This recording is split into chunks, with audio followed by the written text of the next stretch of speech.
Hello, we're here today to talk about the inclusion of children with disabilities. Today, our specific topic is going to be schedules and routines.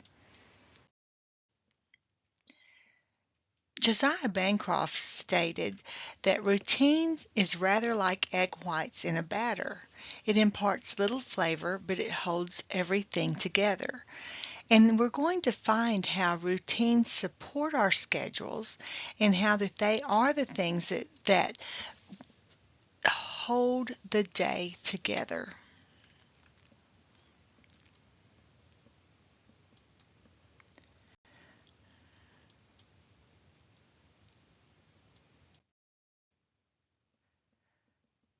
We like to know what's happening. We like to know what the expectations are. We check traffic in the morning before we leave and we make our drive accordingly. We use our calendars to guide our days and to make our plans. So why would we think that planning and knowing what's happening would be any less important to a child?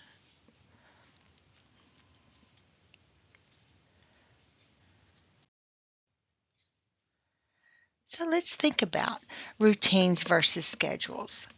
A schedule is that representation of what happens throughout your day. It's the big picture of your classroom day. The routines are those steps that children will need to follow to be able to complete each part of their schedule. Take a moment and watch this video. And take some notes if there's some ideas that are new to you, or maybe some questions that you would like to ask later on.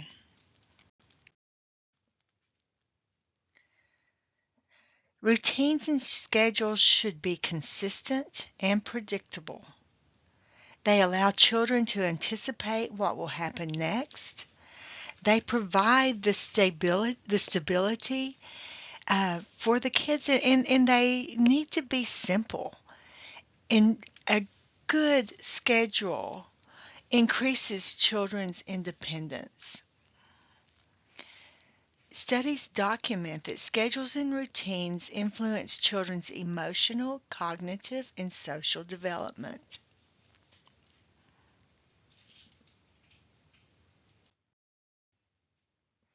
So, when you're building a schedule, think about it in that it reflects only those major events of your day.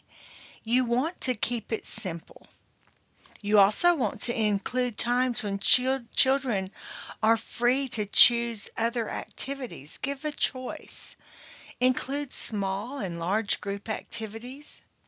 Make sure it is posted. And by posted, I mean not just on the wall to satisfy minimum licensure or ECHRS requirements, but make it posted and refer to it throughout the day where children can see it. You do want to refer to it throughout the day. And always have a plan for those oops days. Usually you know if there's going to be pictures taken or an assembly that your class gets to attend. And you can start having children understand that there's going to be a change and be ready for that change when it comes. Balance your schedule between teacher-led and child-led activities. And here's a tip that can really help your classroom management. Keep your teacher-led activities no more than 20 minutes.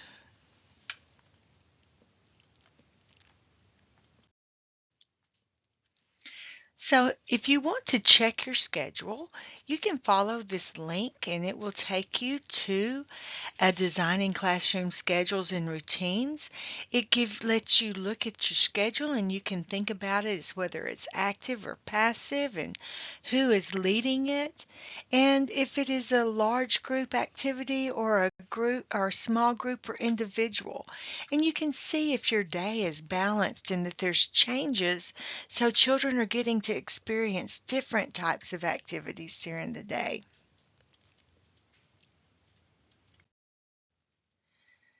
So, before we talk about the routines to the third, I'm going to ask that you pause and that you watch this video. You can click on the video picture and it will play for you. Well, I hope that that video has given you the opportunity to understand what routines to the third is. Routines to the third support both the children and the adults in the classroom. Whenever we have our routines broken down to routines within routines within routines, we are building more independence on our children. And also because children understand what is coming next, you are going to see less behaviors, and because children know what is happening and how they're going to know that it's finished, there's going to be less anxiety. It's important for everyone in the classroom, but it is especially important to help children who need more support. And remember, it is not just a routine, it's breaking it down to a routine within a routine within a routine.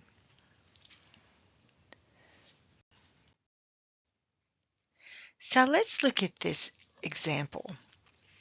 We have the daily schedule, which are the events of our day. They arrive, there's table time, opening circle, centers, story circle, then a snack, playground, small groups, and closing. Well, we're specifically going to look at the event in our daily schedule, the story circle. Inside this activity of the story circle, there are 5 things that can happen. There's a gathering song, then there is the story, music and movement, phonemic awareness, and transition to snack. So think about these activities that are part of the story cycle, the story circle. But we're going to break this down even more. We're going to look specifically at what happens when we do the story during story circle. We're going to pass out props if they're used. We're going to introduce the title of the book.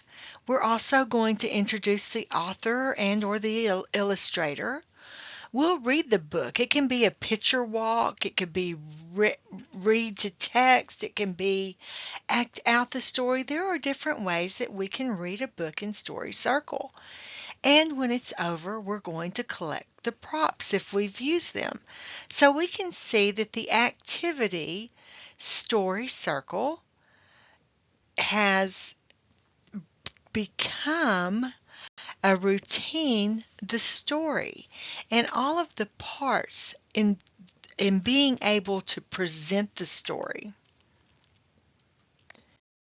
So when we look at it, we've got the events, we've got the activity, and then we have broken down that activity into the routines that are within it. And you can do this with any of the events on your daily schedule. And as you begin to start to utilize this, you will see that if there are places where children are struggling, you'll be able to identify and make modifications or make changes that will benefit everyone in the classroom. So here is a teacher utilizing a visual schedule. I would ask that you watch what she does on the front. Listen to the children. You can hear a child say, "I moved that." They have ownership and responsibility in their daily schedule.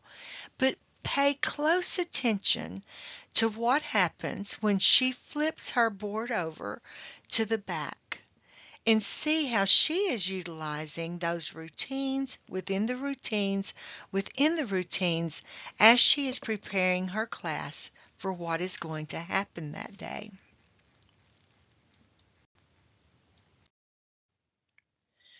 So what are the benefits to routines?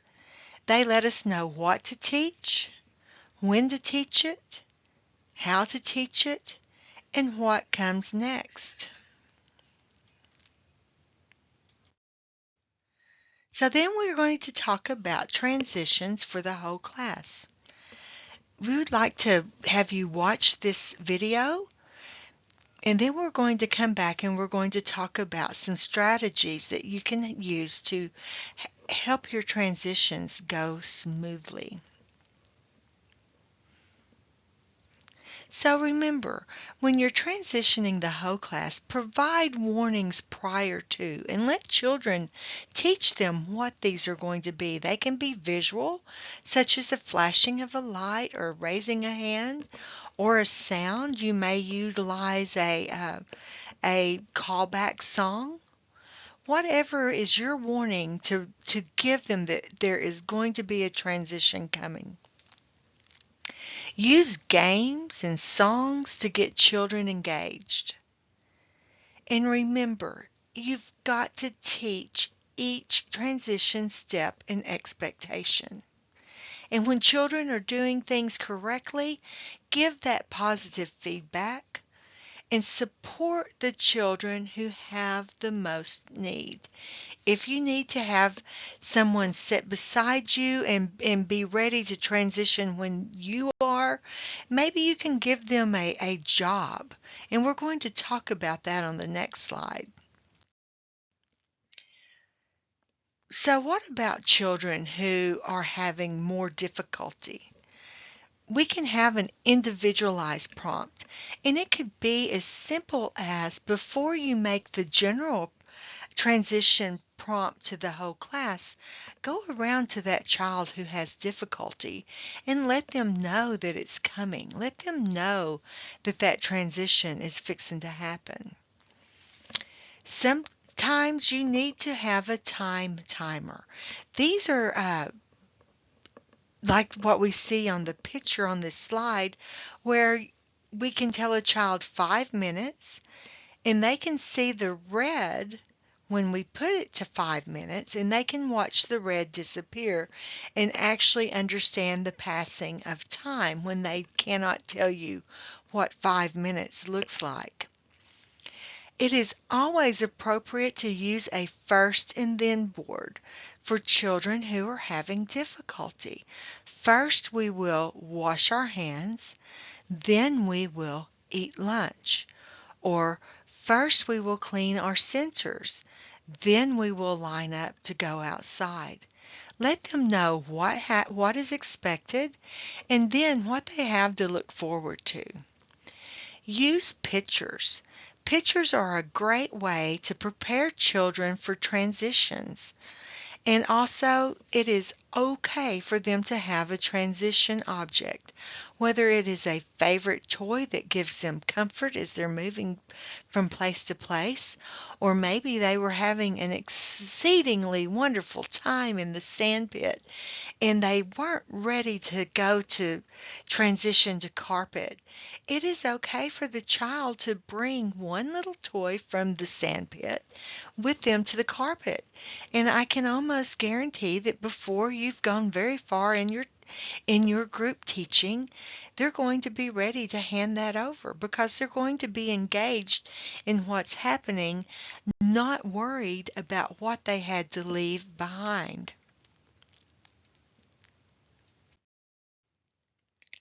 So in summary, routines are part of the teaching process and they should always be planned. And breaking down that routine, that is as important as the teaching itself. And the routines within the routines within the routines help children answer the 4 questions that they need to be able to answer to have a successful experience in the classroom. They need to be able to answer, what am I supposed to do now? They also need to know how I know I am making progress. And then least, how do I know when I'm finished and what I do next? If we are able to support children with schedules and routines so that they are answered these 4 questions, you are going to have a successful classroom. So now there is an observation checklist. If you would open it up, and it is specific to the routines and schedules.